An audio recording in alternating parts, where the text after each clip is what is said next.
Bismillah, Assalamualaikum warahmatullahi wabarakatuh. Perkenalkan, nama saya Melani Arnelia. Nama saya Irnawati, saya Inkaryanti. Di sini kita akan membuat video pembelajaran PJOK.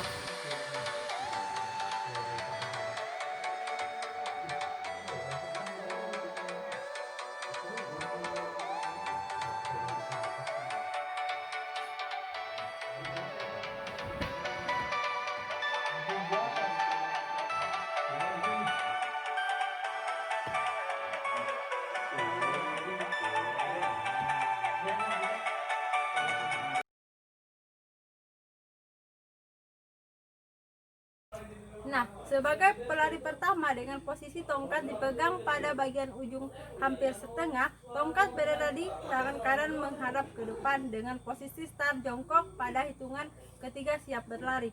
Setelah pelari pertama memberi tongkat ke pelari kedua dengan posisi pandangan ke depan, tangan di belakang dengan terbuka, kaki kanan di belakang, kaki kiri di depan.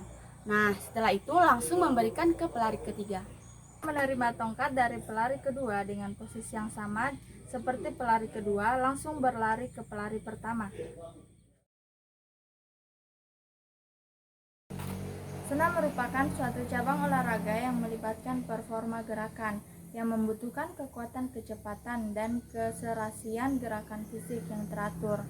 Bentuk modern dari senam ialah palang tak seimbang, balok keseimbangan, senam lantai. Bentuk-bentuk tersebut konon berkembang dari latihan yang digunakan oleh bangsa Yunani kuno untuk menaiki dan menuruni seekor kuda dan pertunjukan sirkus. Manfaat dari senam. Manfaat dari senam yang pertama, menjaga tubuh tetap ideal, sehat, dan bugar. Yang kedua, menyehatkan jantung dan paru-paru. Yang ketiga, meningkatkan kesehatan kulit. Yang keempat, menjaga kekuatan otot dan tulang. Yang kelima, menjaga kelenturan sendi. Dan yang keenam, menurunkan stamina dan semangat menjalani aktivitas sehari-hari. Dan yang terakhir, menurunkan kadar kolesterol dan berat badan. Adapun ciri-ciri senam, yang pertama, gerakan-gerakan senam selalu dibuat atau diciptakan dengan sengaja. Yang kedua, gerakan-gerakan senam harus selalu berguna untuk mencapai tujuan tertentu. Yang ketiga, gerakan-gerakan senam harus selalu tersusun dan sistematis.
Pengertian renang.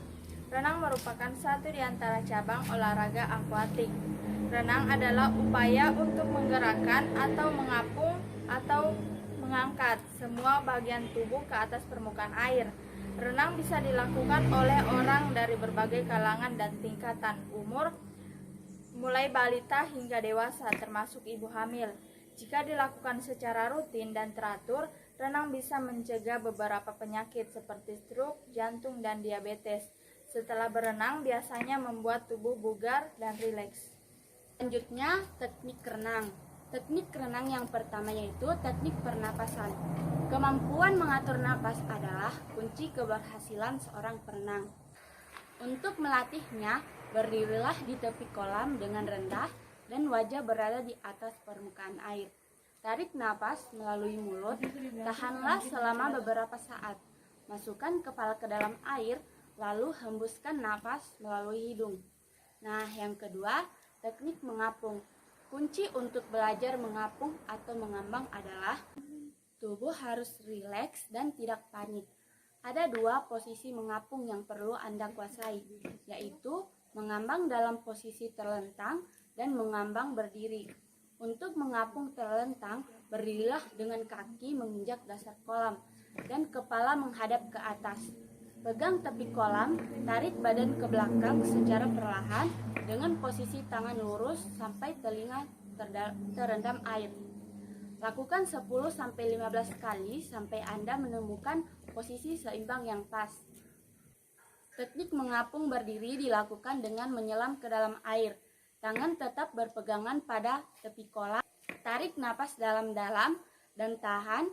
Lalu dorong badan Anda menjauh kolam sambil menggerakkan kaki seperti saat berenang gaya dada dan tangan seperti ayam mengepakkan sayap.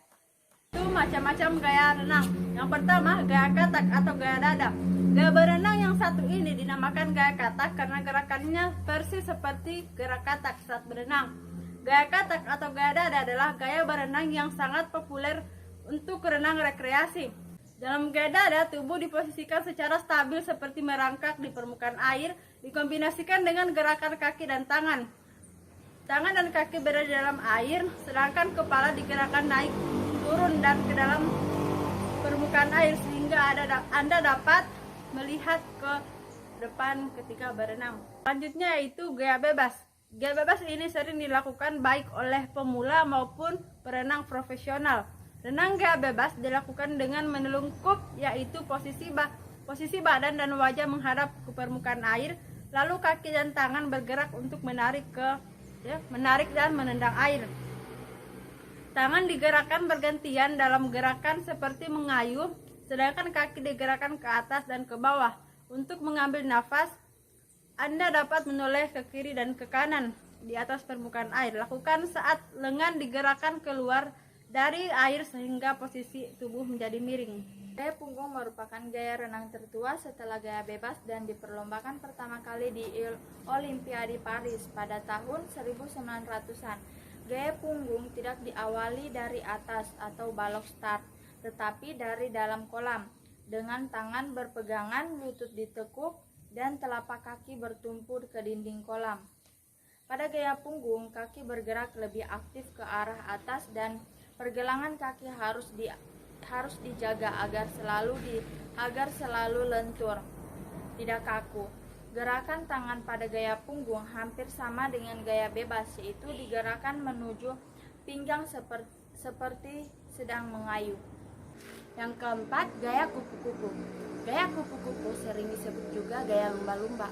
Posisi badan harus menghadap ke arah permukaan air, lalu kedua tangan ditekan ke bawah secara bersamaan, lalu digerakkan ke arah luar sebelum diayunkan ke depan.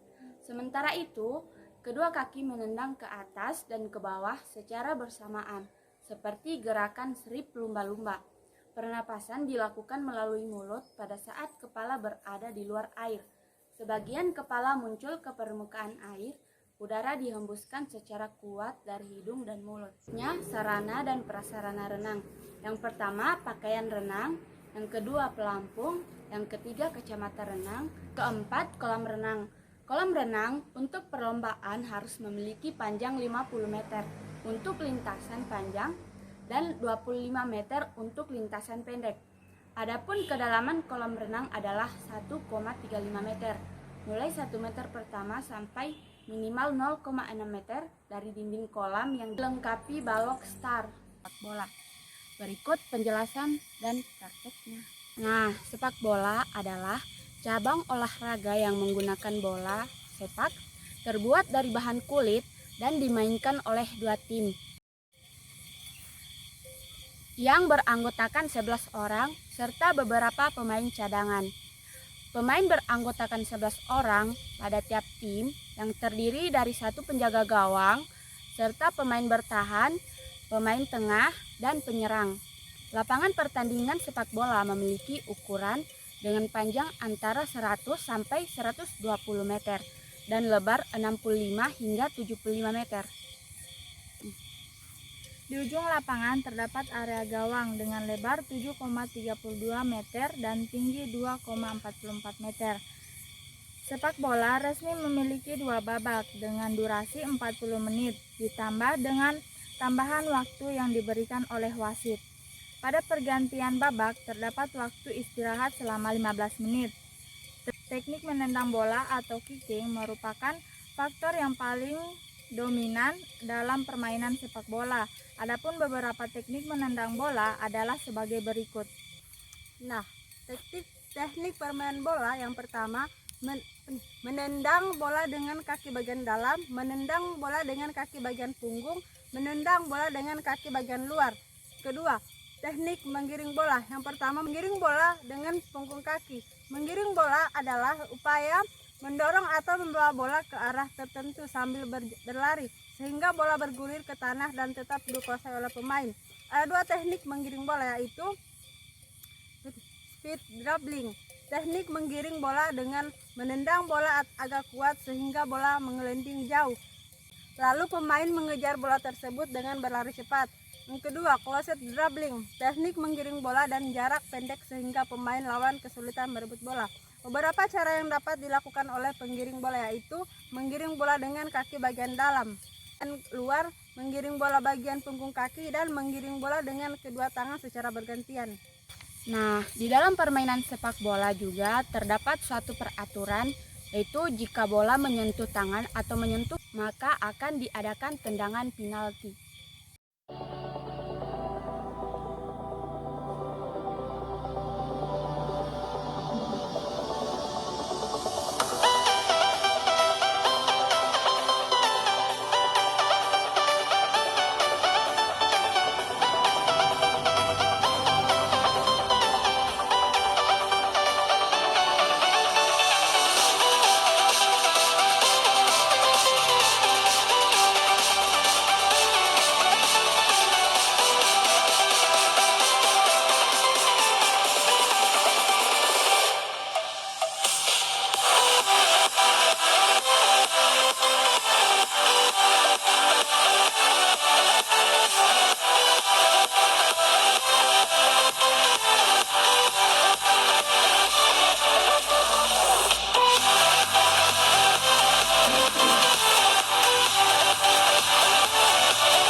Permainan tradisional adalah permainan yang erat kaitannya dengan tradisi masyarakat setempat dan sesuai dengan adat di suatu tempat.